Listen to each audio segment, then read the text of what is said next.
नमस्कार दोस्तों, मैं हूं आपका होस्ट और दोस्त प्रशांत कुमार सिंह। चलिए स्टार्ट करते हैं आज वैदिक पीरियड से। आज हम लोग वैदिक पीरियड में वो सभी चीजें पढ़ने वाले हैं जो कुछ भी एग्जाम पर्सपेक्टिव से इम्पोर्टेंट होने वाली हैं, क्योंकि आजकल आप देख रहे हैं कि हिंदुइज्म और अपने रिलीजियस या फिर कल्चरल चीजों पर सफिशिएंटली फोकस हो रहा है।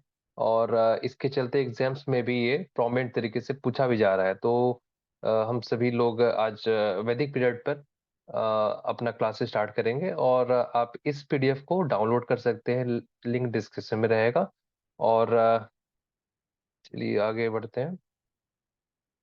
नाउ, अगर आपके पास पीडीएफ है तो you can share with anybody, and जो भी आपका दोस्त और मित्र हैं वो यहाँ से क्लिक करके इस बेल आइकन को सीधे चैनल पर भी पहुंच सकते हैं। लेट्स से कि आपने कभी पढ़ना स्टार्ट करा मोबाइल में या फिर लैपटॉप में, तो अगर आपने इस पीडीएफ को पढ़ा और इस पीडीएफ को पढ़ने के दौरान आपको लगा कि इसकी एक्सप्लेनेशन की जरूरत है, तो आप सीधे यहाँ से क्लिक करके इस बेल आइकन को सीधे आप चैनल पर लैंड हो जाओगे, और उसके बाद आप वीडियो को अच्छे से एंजॉय कर सकते हैं।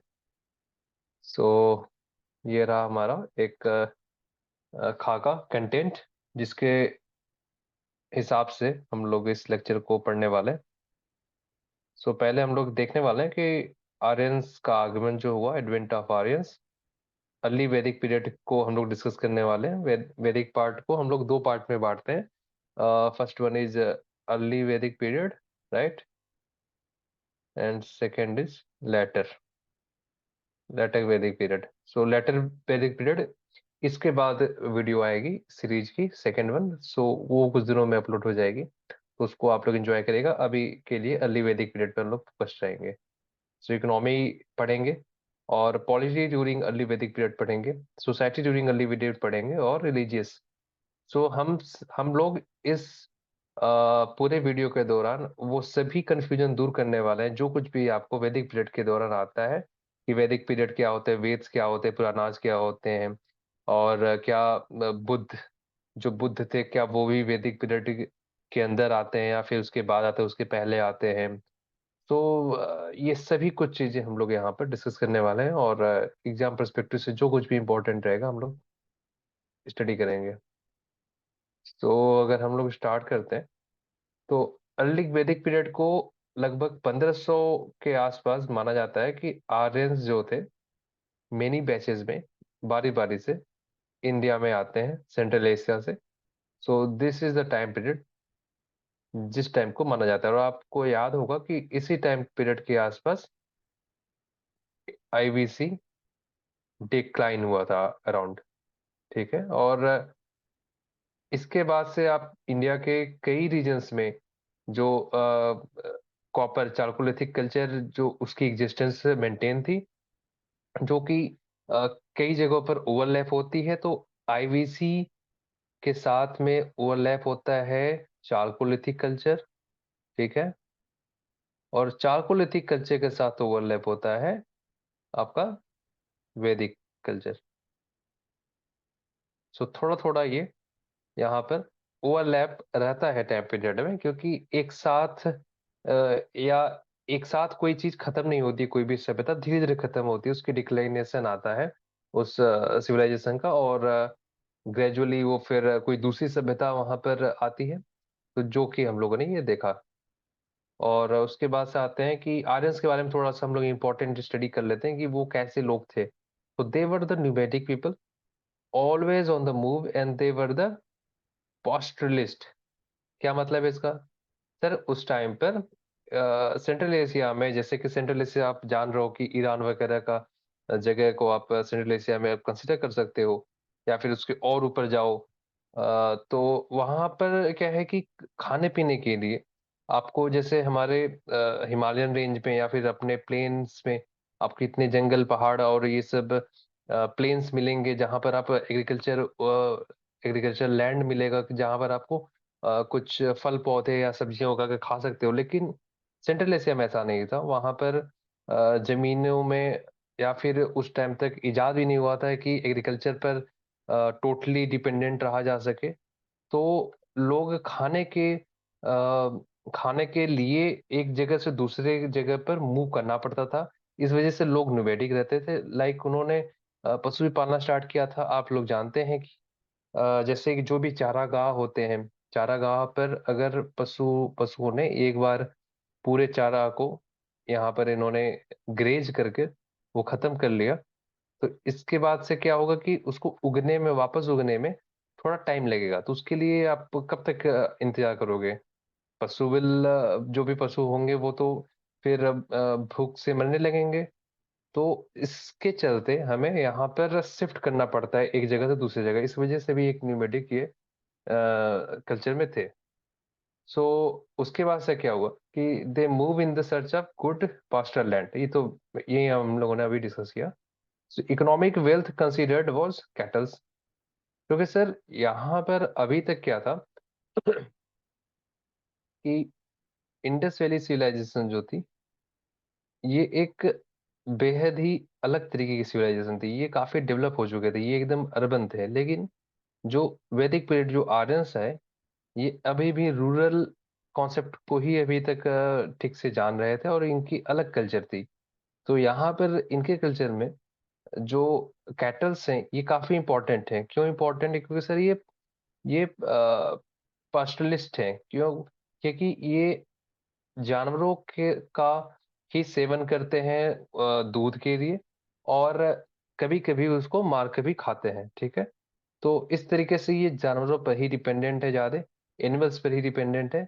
तो इस वजह से इन्हें, इनके लिए जो भी इकोनॉमिक वेल्थ है वो कैटल्स ही माना जाएगा। क्योंकि भाई इनके लिए, इस एनिमल्स के लिए तो वो एक जगह से दूसरी जगह चले जा रहे हैं, तो इनके लिए जमीन की इंपॉर्टेंस उतनी नहीं है। ऑलराइट। सो ये आप देखेंगे कि जो लेटर वैदिक पीरियड है, वहां पर जानवरों के साथ साथ जमीन की भी उतनी ही वैल्यू हो गई है। तो वो लेटर वैदिक पीरियड से वो स्टार्ट होता है। अभी तक के लिए क्या है कि ये कैटल्स को ही इकोनॉमिक वेल्थ के लिए टॉप प्रायोरिटी पर माना जाता है। So Aryans denotes the linguistic community. तो ये बहुत बड़ा मिथ है कि जो आर्यंस हैं ये एक लिंग्विस्टिक कम्युनिटी है। लेकिन मिथ क्या है? मिथ कुछ और है सर। मिथ ये है कि आर्यंस को, एक बहुत बड़ा मिथ है कि जो आर्यन है वो एक रेस है। सर ऐसा नहीं है सर। ये जो आर्यंस थे, ये एक क्लैन था। ठीक है। तो ये पहले वहां पर क्लैन रहते थे, छोटे छोटे ग्रुप्स में लोग रहते थे।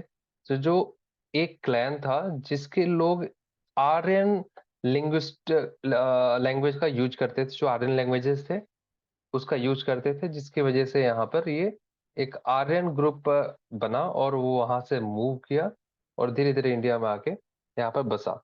तो इसी तरीके से सर ये जो सिमिलर रेस के लोग और भी रहे होंगे, जहाँ पर उनका लैंग्वेज कुछ और रहा होगा आर्यन की जगह पर। सो इसके बाद एक और ये भी चीज माना जाता है कि Aryans came with the horses. तो ये भी चीज इंपॉर्टेंट है, क्योंकि कई बार कंफ्यूजन होता है कि आईवीसी में हॉर्सेस थे कि नहीं थे।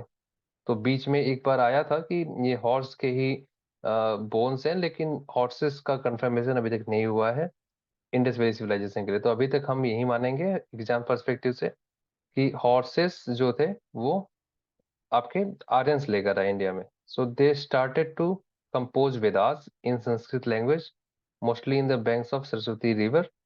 That's why this river is considered to be the sacred one, right. So वो वहां से आते हैं। और जैसा कि आप लोग अभी देखते हो कि अ, गंगा यमुना गंगा यमुना और सरस्वती रिवर, इन तीनों को, सरस्वती का एग्जिस्टेंस, फिजिकल एग्जिस्टेंस जो है आज के समय में नहीं पाया जाता है। लेकिन ऐसा माना जाता है कि यहाँ पर सरस्वती रिवर जो थी वो बहती थी, और उसी के किनारे बैठकर वेदों की कंपोजिशन हुई है, और इसी वजह से इसको इतना सेक्रेड माना जाता है। गंगा यमुना और सरस्वती में, सॉरी, गंगा यमुना और सरस्वती में, Saraswati is the utmost sacred river, right? So first Veda composed was Rigveda. तो हमें ये ध्यान देना है कि जो ऋग्वेद था ये ही सबसे पहले कंपोज हुआ था, rather than अलग जो बाकी वेद से। The knowledge of Veda was forwarded to the next generation in the Shruti form in oral tradition, right? तो आप समझ रहे हो कि पहले आज के जमाने जैसा प्रिंटिंग के माध्यम उपलब्ध नहीं थे। कैसे एक टाइम से दूसरे टाइम पीरियड में कोई भी स्टोरी हुई या कोई भी नॉलेज हुआ, कैसे कैरी ऑन करेगा। तो उसके लिए सर एक जनरेशन अगले नेक्स्ट जनरेशन को जो भी नॉलेज है वो ट्रांसफर करती है। तो वो सुनकर बोलकर ही वो नॉलेज ट्रांसफर हो पाता है। इसे श्रुति ट्रेडिशन बोलते हैं। तो इसके बाद थोड़ा सा हम लोग बैकग्राउंड देख लेते हैं। एक चीज और बहुत ध्यान देने वाली बात है कि हम लोग जो अर्ली वैदिक पीरियड हम लोग देख रहे हैं और दूसरा लेटर, ये किस आधार पर हम लोग इसको डिवाइड कर रहे हैं? सर यहाँ की जो भी पहला हो गया सोसाइटी, सोसाइटल स्ट्रक्चर जो है, इकोनॉमी, राइट, तीसरा रिलीजन। सो ये जो सब चीजें हैं ये सब थोड़ी थोड़ी अलग रही होंगी, इसी वजह से तो हम लोग ये अर्ली लेटर को डिफरेंशिएट कर रहे हैं। और ये एक अलग होने का एक बहुत बड़ा कारण भी एक बनता है यहाँ पर। अराउंड 1000 BC में आयरन का आयरन डिस्कवर किया जाता है। ऑलराइट, आयरन की डिस्कवरी होती है और आयरन की डिस्कवरी के बाद सर सब कुछ चीजें बदल जाती हैं। क्या क्या बदल जाती हैं? सर पहला, आयरन के डिस सॉरी आयरन के डिस्कवरी के बाद आपके जो टूल्स हैं वो स्ट्रॉन्ग सॉलिड बन सकते हैं, और जिसकी वजह से आप एग्रीकल्चर को बहुत ही डोमिनेटिंग तरीके से कर सकते हो, जो कि अभी नहीं कर सकते हो आप। अभी अर्ली वैदिक पीरियड में इतना आप एग्रीकल्चर डोमिनेटिंग तरीके से नहीं कर सकते हो। तो ये बेसिक सेंसेस हैं जो कि लगातार याद रखना है, और छोटे छोटे कॉन्सेप्ट हैं उनको याद रखने से बाकी सब पूरी कॉन्सेप्चुअल चीजें हैं, बाकी आपको परेशान होने की जरूरत नहीं पड़ेगी और ये अपने आप आपके दिमाग में फिट हो जाएगा। तो आप समझ लो कि जब आप खेती अधिक नहीं कर सकते तो क्या कर सकते हो? आप जानवरों के ऊपर डिपेंडेंट हो जाओगे, राइट। सो आप वीगन नहीं हो सकते हो, राइट। आप समझ रहे हो, वीगन नॉन वीगन आजकल बहुत ही प्रचलित शब्द है और काफी ये फेमस हो रहा है लोगों के बीच में। तो आपको जानवरों के ऊपर डिपेंडेंट होना ही पड़ेगा। तो इसका एक बार बैकग्राउंड देख लेते हैं। On the basis of polity social, देखिए ये हम लोग डिस्कस कर रहे थे, polity social structure economy etc, we can classify Vedic period into two parts, early Vedic period और later Vedic period. Later Vedic period का बाद में वीडियो बनाएंगे इसके बाद जस्ट। सो जो Rigvedic Rigveda provides a beautiful description of nature and it mentions the following rivers, right. तो कौन कौन से रिवर हैं और उनके नाम सर देखो ये चेंज हो चुके हैं। क्यों? सर ये धीरे धीरे एक जनरेशन दूसरे जनरेशन दूसरे जनरेशन तीसरे जनरेशन जब ये आता है नॉलेज, धीरे धीरे कहीं कहीं किसी ने लेट से कि जैसे अभी आप देख रहे हो कि इलाहाबाद जो है, इसके पहले इसको प्रयागराज बोला जाता था और फिर से ये प्रयागराज हो गया। तो किसी किन्हीं राजाओं ने चेंज किया होगा नाम। जैसे अभी मिस्टर योगी आदित्यनाथ हैं हमारे उत्तर प्रदेश के चीफ मिनिस्टर। सो उन्होंने अभी इलाहाबाद का नाम चेंज करके प्रयागराज किया। तो अब से आगे जो भी एक न्यूबर्न बेबी होगा तो उसके माइंड में इलाहाबाद का नाम मेंटेन नहीं रहेगा, जितने प्रोमिनेंट तरीके से प्रयागराज रहेगा। सो उसी तरीके से नाम चेंज होते रहते हैं, और आज का नाम और उस समय के नदियों के नाम दोनों ही यहाँ पे मेंशन्ड है। सो पहला, सिंधु नदी, ये आप जानते हो कि इंडिया से होते हुए ये पाकिस्तान में जाती है। या इसका पानी का मसला बहुत अधिक रहता है इंडिया और पाकिस्तान के बीच में कि कितना पानी, कितना क्यूसिक पानी पाकिस्तान को देना चाहिए नहीं देना चाहिए। सो इसका पहले नाम था Indus. This is very famous river, आप जानते हो। सो झेलम नदी, सो इसको वितास्ता बोलते थे, ठीक है। चेनाब नदी अक्षिनी, रावी नदी पारुसनी, बियास नदी विपासा, सरस्वती का नदी तरना, ठीक है। सो ये हमें याद रखना है। उसके बाद आगे बढ़ते हैं।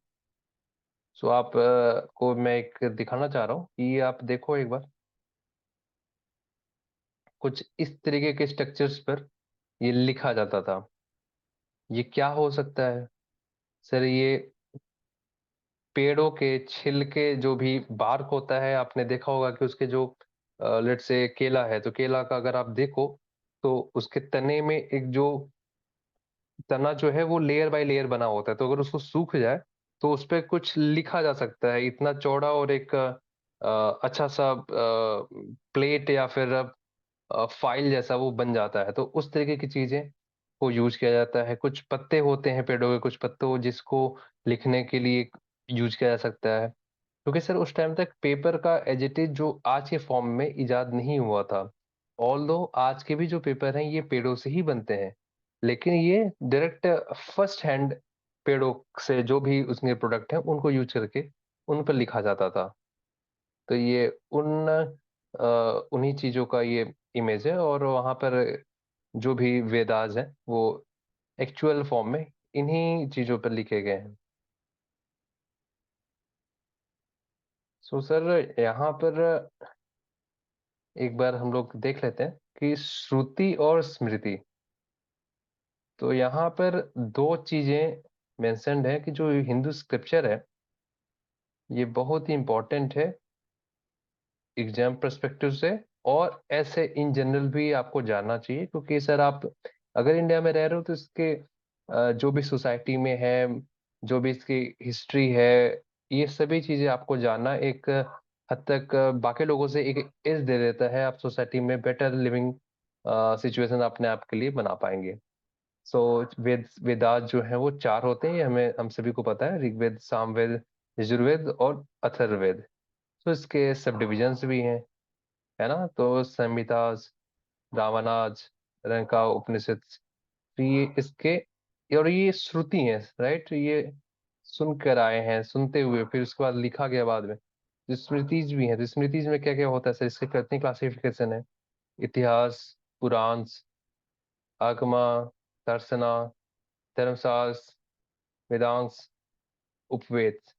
तो सर ये आप देख सकते हो और इसको एक बार आप खुद से भी गो थ्रू हो सकते हो। So that will be better. हम लोग इसको आगे बढ़ते हैं क्योंकि ये इतना भी अधिक नहीं पूछा जाता है। जिसको आप खुद से भी एक बार अपने नॉलेज के लिए देख सकते हैं। लिंक इसका डिस्क्रिप्शन में रहेगा, पूरे पीडीएफ का। सो economy during early Vedic period. तो अर्ली वैदिक पीरियड की इकोनॉमी क्या है सर? आप जानते हो कि इकोनॉमी ही है एक ऐसी चीज जो कि हर एक चीज गवर्न करती है। चाहे आपके किसी के साथ रिलेशन हो, चाहे किसी एक देश का दूसरे देश के साथ दोस्त होना या दुश्मन होना, everything is below depend upon the economy, right. तो इकोनॉमी के लिए ही ये सब कुछ चीजें होती हैं। और आपने तो सुना ही होगा कि पापी पेट के लिए क्या कुछ न किया जाता है। तो सब कुछ पापी पेट के लिए ही किया जाता है। और पापी पेट के लिए खाने के लिए आपको पैसे की जरूरत पड़ती है, और पैसे इकोनॉमी के अंदर आते हैं। तो चलिए आगे बढ़ते हैं। तो cattle was the most important wealth. अभी तक के लिए तो कैटल इंपॉर्टेंट वेल्थ है, आपको को पता है। और अगर वेल्थ कोई है, अगर किसी कोई इंपॉर्टेंट वेल्थ है तो उसकी चोरी और डकैती और जो भी आप इलीगल चीजें हैं आप समझ सकते हो, तो वो चीजें होंगी तो उसके लिए प्रोटेक्ट करना पड़ेगा। उसके लिए कई बार आपको गलत लोगों से लड़ाई भी करनी पड़ेगी। तो उसके लिए यहाँ पर राजन की व्यवस्था, हेड ऑफ ट्राइब, ठीक है। तो वो ट्राइबल कम्युनिटी, तो वो यहाँ पर इस जो इंस्टीट्यूशन है राजन का, वो यहाँ पर इमर्ज हो चुका है, ठीक है।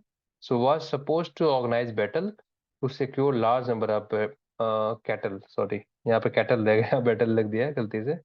यहाँ पे कैटल आप कर लेना। Right. So importance of cattle is highlighted in many ways in Rigveda's with following key terms. So जो कैटल्स के इम्पोर्टेंट है ये बहुत कई तरीकों से बताए गए हैं ऋग्वेद में। तो आप जो ऋग्वेद अगर आप पढ़ोगे तो उसमें ये टर्म्स जो भी संस्कृत के टर्म्स हैं तो वो आपको मिल जाएंगे। सो जैसे गव्यू है, इसका मतलब काऊ है, ठीक है। गोपालजन्य, मास्टर ऑफ काऊ, गविस्थी, सर्च ऑफ काऊ। जैसे कि आपको टेक्नोलॉजी यूज करनी पड़ेगी ना। अगर लेट से कोई भी है, आपको डिस्कस करना है, कोई भी सेंटेंस बनाना है, और आपको कहना है कि गाय कहीं खो गई है, तो उसको खोजना पड़ेगा। तो खोजने के लिए क्या टर्मिनोलॉजी यूज किया गया? गविस्थी। ऑलराइट। तो गविस्थी यूज किया गया। तो ये टर्मिनोलॉजीज हैं जो कि जैसे कि मिल्चर, है ना, दुहित्री, मिल्चर ऑफ काउ, ये उस टाइम पर basically daughter, GST, daughter of master, ठीक है। जो भी घर की पुत्री रहेंगी वो गाय के दूध को निकालने का काम करती थी उस टाइम पे। सो बेसिकली इसी वजह से ये दुहित्री मतलब ये स्त्रीलिंग है ना, जो भी आपके स्त्रीलिंग है उसका यूज किया गया है। सो गोधुमा, one which grows in the cow dung wheat. ठीक है, जैसे कि जो भी काउ डंग है, काउ डंग मतलब गाय के गोबर का खाद भी बनता है, आप जानते हो। तो उसमें कभी खाद डालोगे खेतों में, तो खेतों में क्या क्या उगाओगे, तो एक व्हीट भी एक वन ऑफ द प्रोडक्ट है। तो चूंकि उस टाइम पीरियड पर जो खाने पीने के एग्रीकल्चर के लिए जो सीड्स थे वो लिमिटेड है, ऐसा नहीं था कि उस टाइम तक लोगों को सभी तरीके के सीड्स का नॉलेज हो गया था। तो उसमें व्हीट वॉज एमंग देम, जो कि नॉलेज था उनको, और इस वजह से यहाँ पर व्हीट का जिक्र किया जा रहा है।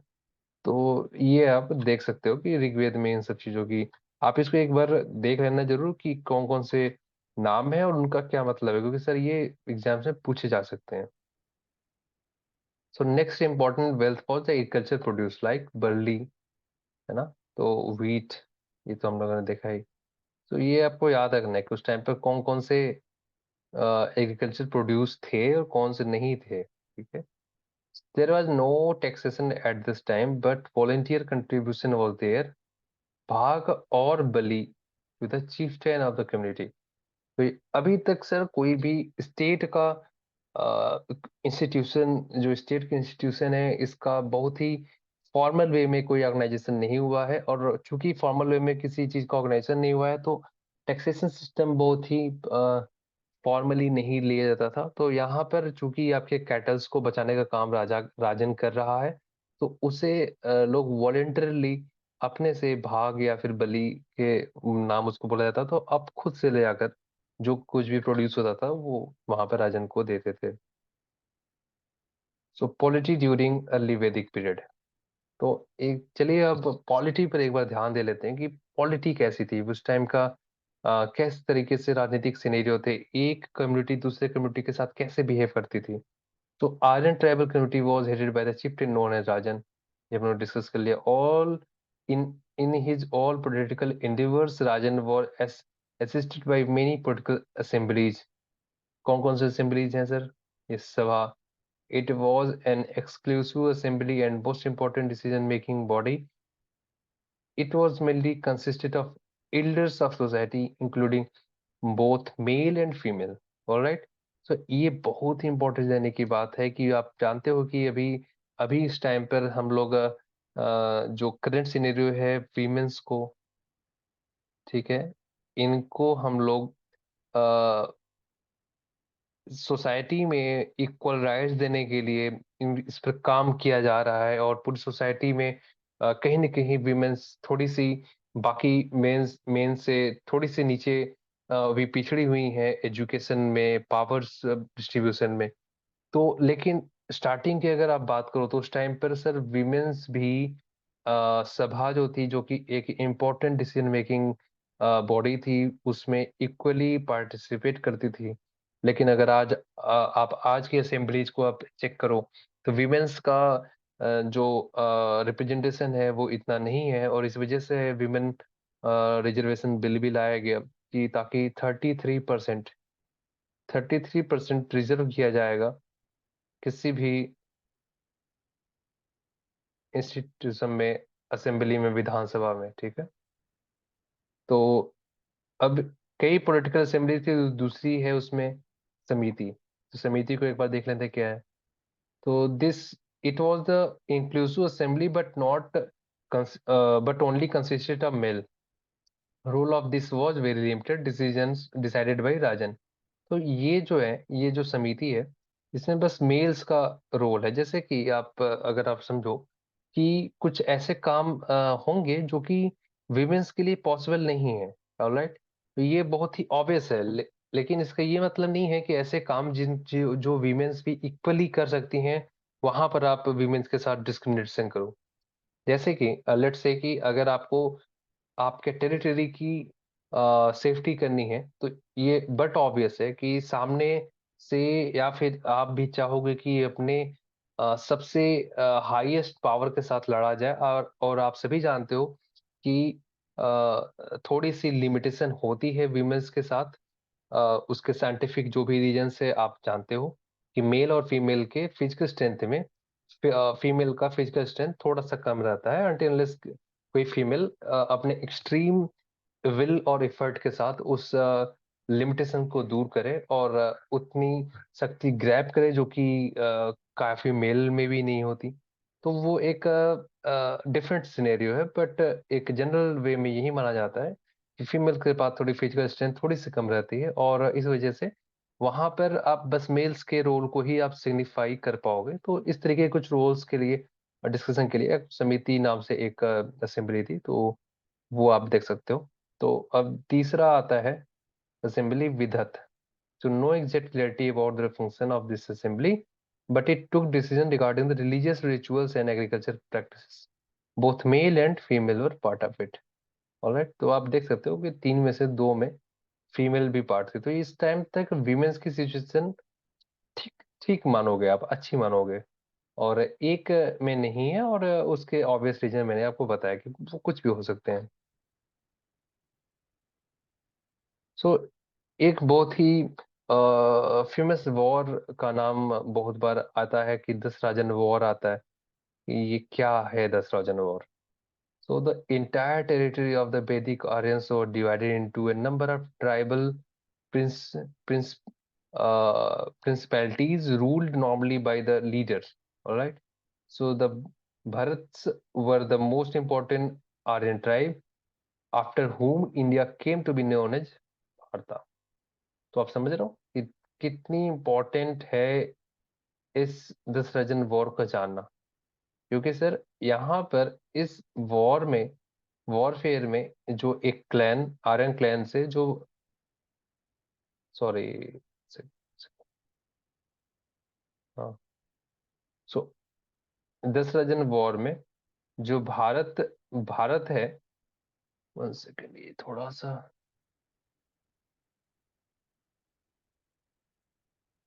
Now now it is good. So Dasharajan war में जो आर्यन जो आर्यन ट्राइब के तरफ से भारत वॉज द लीडर जो कि लड़े वॉर, और इन्हीं के नाम पर अपने इंडिया का नाम भारत जाना जाता है। तो ये एक बहुत ही इंपॉर्टेंट वॉर है। आप इसको आप डायरेक्टली भी एग्जाम्स में एसएससी वगैरह में पूछा जा सकता है, तो आप इसको याद रखोगे। In connection with the famous दस राजन युद्ध और बैटल ऑफ टेन किंग्स, तो दस राजन मतलब दस दस राजाओं का युद्ध, mentioned in various hymns, hymns मतलब मंत्र, of the Rig Vedas, many important Vedic tribes and their personalities were found mentioned। ठीक है, तो ये जो दस राजा थे, तो उन सभी का जो जिक्र है वो वेदास में मिलता है। So battle of the ten kings was between Sudas and Bharat का Bharat king of the Tritsu family. ठीक है, तो ये इनका क्लैन का फैमिली का जो जैसे गोत्र आप मानते हो, तो ये उसका त्रिष्टु फैमिली बोला गया कि इसके वो एक मेंबर थे भरत। और and the confederacy of the ten well known tribes, Puru, Yadu, Prasu, Anu, ठीक है, द्रुह्यु, एलिना, पक्था, ठीक है, भलनाज, शिवा एंड बिसानिन। तो ये 10 ट्राइब थे, इनके बीच में ये जो भी वॉर है ये लड़ा गया। So the former of five are said to be Aryan tribe, while latter five are said to be non Aryan tribe. जो पहले ये पांच हैं इन्हें आर्यन ट्राइब बोला गया, और बाद के पांच को नॉन आर्यन ट्राइब बोला गया। तो ये उस समय पर जाति के आधार पर डिस्क्रिमिनेशन नहीं था, वहां पर उस समय पर डिस्क्रिमिनेशन थी कि आप आर्यन हो या नहीं हो। ऑलराइट, तो उस हिसाब से डिस्क्रिमिनेशन करा गया। और क्योंकि सर आप किस कोई भी सोसाइटी है, आप किसी न किसी तरीके से डिस्क्रिमिनेशन तो होना ही होना है, चाहे वो हिंदू सोसाइटी हो, क्रिश्चियन हो, कोई भी आप रिलीजन उठा लो, तो कोई ना कोई लोग बेसिस ढूंढ ही लेते हैं जिसके आधार पर डिस्क्रिमिनेशन सोसाइटी में स्टार्ट हो जाती है। So in the bloody and decisive battle on the banks of the river Purushni, the Bharat emerged victorious। ठीक है, तो जो पुरुषनी रिवर था उसके किनारे पर जो बैटल हुआ, तो ये आपको नदी का नाम याद रखना है। ठीक है, तो Parushni was a river on the bank of this river. So जो भरत था वो विक्टोरियस हो जाता है, विक्ट्री उससे मिल जाती है। So the Purus were another very important tribe in the days of the Rigveda. तो ठीक है, तो ये आप नाम आप जानो कि ऋग्वेदा के समय पर, इससे इनका टाइम पीरियड का पता चलता है। ठीक है, तो ये आपको याद रखना है नाम कहीं ना कहीं। They were the closely connected with the Shishtus and Bharatas and live on either side of the Saraswati। ठीक है, तो ये एक दूसरे साइड पर वहां पर रहते थे। So the Anas, Drasyu and the Yadus and Turvasas were the allies of the Purus against the Bharatas। तो जो भरत था इसके खिलाफ इतने लोग एलाइज थे। आप देखते हो आज भी कि कई राज्य एक दूसरे में कोलैबोरेट करके किसी एक राज्य के खिलाफ जंग का आगाज कर देते हैं। तो जो भरत था तो उसके खिलाफ ये लोग अलाइज बने, और लेकिन फिर भी भरत वो जीता। So these five are five people Panchajanya for the Rigveda. So यहाँ पर ये कुछ गलत लिखा गया, द ऋग्वेदा। ठीक, तो the name Yadu and Turvasa normally occurred together in the Rigveda. तो ये जो दोनों नाम है, ये दोनों नाम साथ में लिए जाते हैं, रीजन बीइंग कि ये दोनों एलाइज थे। ठीक है, तो ये आप ऋग्वेद में आप देखोगे कि ये दोनों साथ में ही, से राम लक्ष्मण है, दोनों भाई थे, तो ये साथ में ही नाम वहां पर मिल जाता है। तो दशराजन वॉर का कुछ और भी है, जो डिटेल्स हैं वो हम लोग एक बार देख लेते हैं। So the battle is also called the Dasrajan and one of the most important historical events। ये आप भी हम लोग देख लिए। The battle that was fought between the Bhartas on one hand and the host of 10 chieftains on the other was known as Battle of the 10 Kings। ठीक है, ये आपने देख ही लिया कि 10 राजा उधर से लड़े और यहाँ पर भरत लड़ा। तो the battle was fought on the river of Porosni and it gives the victories to the Sudas king of Bharatas and established their rule in the upper Gangetic basin where they played an important role in the latter Vedic times। ठीक है, तो time तो बीते गए, तो यदि early Vedic period में ये वॉर हुआ और वहां पर जो गंगेटिक प्लेन है, आप जानते हो कि उत्तर प्रदेश और बिहार से गुजरती हुई बंगाल की खाड़ी में जाकर गिरती है गंगा, तो हिमालय से जहाँ पे गंगा का उद्गम होता है, तो ये अपर गंगेटिक प्लेन है जो वहां पर इनका भरत भरत ने जो दशरथ ने वॉर हुआ इसमें विक्ट्री लेकर वहां पर राज्य किया। So the battle broke out because of dispute between the Vashishtha and Vishwamitra. तो ये दो जो ऋषि थे इनके बीच में आपका डिस्प्यूट हुआ, जिसके चलते ये वॉर हुई। तो the Vishwamitra supported the group of 10 tribes in which the 5 were Aryans and other 5 were non Aryans. ठीक है, तो यहाँ पर एक चीज ध्यान देने वाली बात है कि आर्यंस और नॉन आर्यंस के बीच में लड़ाई नहीं थी। यहाँ पर 5 आर्यन थे और 5 नॉन आर्यन थे, ये दोनों ने साथ मिलकर विश्वामित्र के साथ लड़ाई करा। तो कुछ सर ऐसा था कि जो भरत था, ये वशिष्ठ और विश्वामित्र दोनों ही बड़े अजीज उनके ऋषि मुनि थे वहां पर उनके राज्य के। लेकिन किसी तरीके से माना जाता है कि किसी सिचुएशन में भरत को चूज करने का ऑप्शन आता है कि आपको किसी एक को चूज करना पड़ेगा।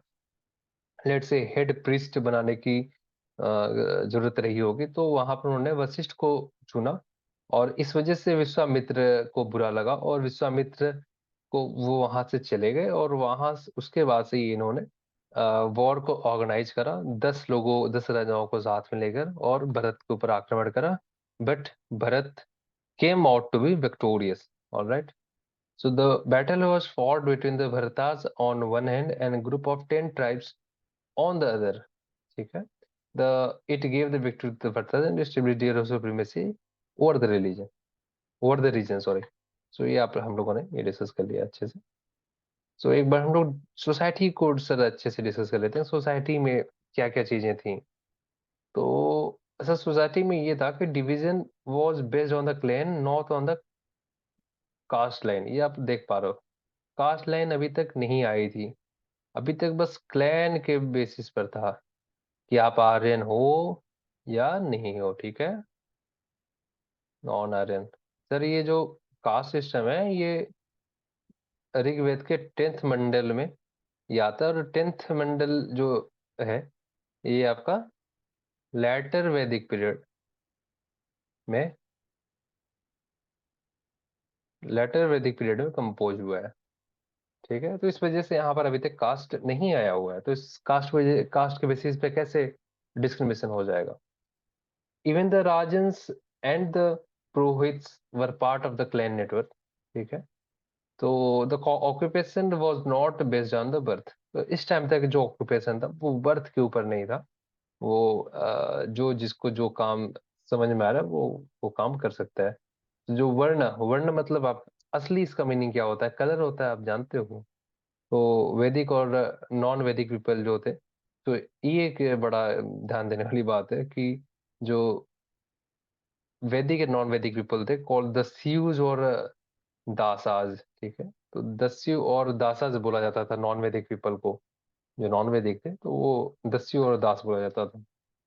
तो ये थोड़े से सांवले कलर के थे जो नॉन वैदिक पीपल थे। तो यहाँ पर इन्होंने जो आर्यन रेस के लोग थे उन्हें दस्यु या दास बोला गया। तो यहाँ पर रंग भेद का आप थोड़ा सा इंटेंट देख सकते हो। So Rigvedic society can not be therefore called totally egalitarian society as social stratification was based on the division of the labor and gender। ठीक है, so Rigvedic people familiar with the slavery. तो उस time पर slavery एक थी injustice society में, तो वहां पर चलता था। Social mobility, people could change their profession and absence of strict social hierarchy. ठीक है, तो सोशल हायरार्की बहुत ही प्रोमिनेंट नहीं थी, और लोग अपनी प्रोफेशंस को आसानी से चेंज कर सकते थे, कोई उसमें बहुत बड़ा मुद्दा नहीं था। और पोजीशन ऑफ वुमेन की अगर हम बात करें, तो despite of patriarchal society, women had important positions, were educated and access to the assembly. They had the choice to choose their husband. No incidence of सतीर पर्दा। तो सर आप देख पा रहे हो कि उस टाइम तक भी सती प्रथा नहीं थी, जो कि आप देखते हो कि मेडिवल टाइम में सती प्रथा कितनी बड़ी कुप्रथा बनकर सामने आई, और कितनी महिलाओं ने अपनी जान दी होगी उसके चलते। तो और उस टाइम तक भी अगर आप ध्यान दो तो जो वुमेन थी वो अपने विल के चॉइस के पर्सन के साथ मैरी करने के लिए ओपन थी, उस टाइम पे उनके इतने राइट्स थे। So the marriage the early Vedic period practised usually monogamous marriage, but polygamy and polyandry also existed. ये सर बहुत ही इंपॉर्टेंट बात है। ठीक है, तो इसको आप ध्यान रखोगे। सो levirate, marrying the husband's younger brother on the death of husband also existed। So let's say कि अगर आप का हस्बैंड का डेथ हो गया, तो उसके बाद से हस्बैंड के यंगर ब्रदर्स के साथ अगर आप शादी कर सकते हो, बट अंडर दिस कंडीशन कि आपका जो चाइल्ड है अगर वो लड़का है, और अगर वो लड़का है तो तब आप शादी नहीं करोगे। मतलब आप ये माना जाता है कि अगर जो भी लेडी है उसके साथ एक चाहे बेटे के फॉर्म में या फिर उसके हस्बैंड के फॉर्म में at least one man should be there to support her. तो इस वजह से यहाँ पर ये माना गया। तो एक बार हम लोग रिलीजन को जल्दी से देख लेते हैं। तो in the early Vedic period of India religious landscapes was marked by the several distinct features and practices। ठीक है, तो in the early Vedic period in India, so religious landscape और marked with several distinct features. ठीक है, और here are key points regarding the religion during this era. So कौन कौन से चीजें थी। Polytheistic beliefs, so early Vedic period religion was polytheistic, centered around the numerous deities known as devas. These deities represented natural forces, aspects of life such as Agni, fire, thunder, Varuna, water, sun, etc। Sir एक भगवान को नहीं माना जाता था, ये multiple भगवान को पूछते थे। और ये सर जो मल्टीपल गॉड्स आए ये over the period of time है। सर सबसे पहले इंद्र को माना गया, सूर्य को माना गया, अग्नि को माना गया, वायु को माना गया। फिर उसके बाद से जब कंस्ट्रक्शन का काम आया तो विश्वकर्मा को माना गया। ठीक है, तो जिस तरीके से सोसाइटी का स्कोप या फिर सोसाइटी का इंटेंट इंक्लिनेशन चेंज होता गया, उस तरीके से भगवान को नए नए भगवानों का उन्होंने मानना या बिलीव करना स्टार्ट करा। तो रिचुअल्स एंड सेक्रीफाइस पे अगर आप आते हैं, तो rituals and sacrifice known as yajna held a significant place in the early Vedic religious practices. So these ceremonies involved offerings such as ghee, ये आज भी होती है, आप जानते हो, grains and sometimes animals to gods seek their favor and blessing। ये जो sacrifices होते हैं या अभी भी होता है, आप जानते हो। या मुस्लिम कम्युनिटीज में भी आप देखते हो कि वहां पर अभी भी चलता है, और हिंदू में भी चलता है सर। ये राजस्थान में एक किला है, वहां पर आज भी रोज के रोज एक ही गोट को वहां पर बलि दी जाती है, काली माता को बलि दी जाती है। तो तमाम तरीके की आप सेक्रिफिशियल आप रिचुअल्स देखोगे हिंदुओं में भी।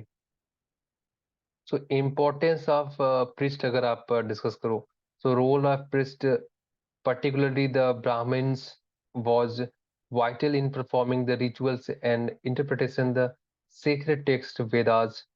ठीक है, तो ये जो ब्राह्मण्स थे, तो इनका जो पृष्ठ थे, इनका बहुत ही एक इम्पोर्टेंट रोल था, ताकि वो रिचुअल्स जो है उनको अंडरस्टैंड और उनको इंटरप्रेट करके वो सोसाइटी को बता पाए। तो ये एक बहुत ही प्रोमिनेंट रोल वहां पर सोसाइटी में रखते थे उस टाइम पर। सो जो वेदास थे उन्हें सेक्रेड टेक्स्ट माना जाता। तो यहाँ पर इसमें जो भी लिखी हुई चीजें थी, उन्हें ही अच्छे से फॉलो या फिर उन्हें ही सही मानने की प्रथा थी। सो कॉन्सेप्ट ऑफ धर्म अगर माना जाए, sorry, A principle of moral order and duty was inherent इन वैदिक रिलीजन। ठीक है, तो जो मोरल ड्यूटी है उसी ही वैदिक रिलीजन को का आधार बनाया गया। It encompassed societal and religious obligations, so outlining the proper conduct of individual in different roles। ठीक है, तो यहाँ पर अगर आप ध्यान दो, तो वैदिक रिलीजन जो है, धर्म है, यहाँ पर ये मोरल कंडक्ट किस तरीके से अच्छा हो, इसी को आधार बनाकर ये वैदिक रिलीजन को शेप दिया गया, और उस टाइम पर वैदिक रिलीजन इवॉल्व हुआ। तो सोशल हायरार्की, जो वर्ण सिस्टम है, तो यहाँ पर आप जान रहे हो कि फोर वर्णास थे। तो ब्राह्मण्स, क्षत्रिय, वैश्य एंड शूद्र, लेबरर्स, तो believe in the rebirth and alter life.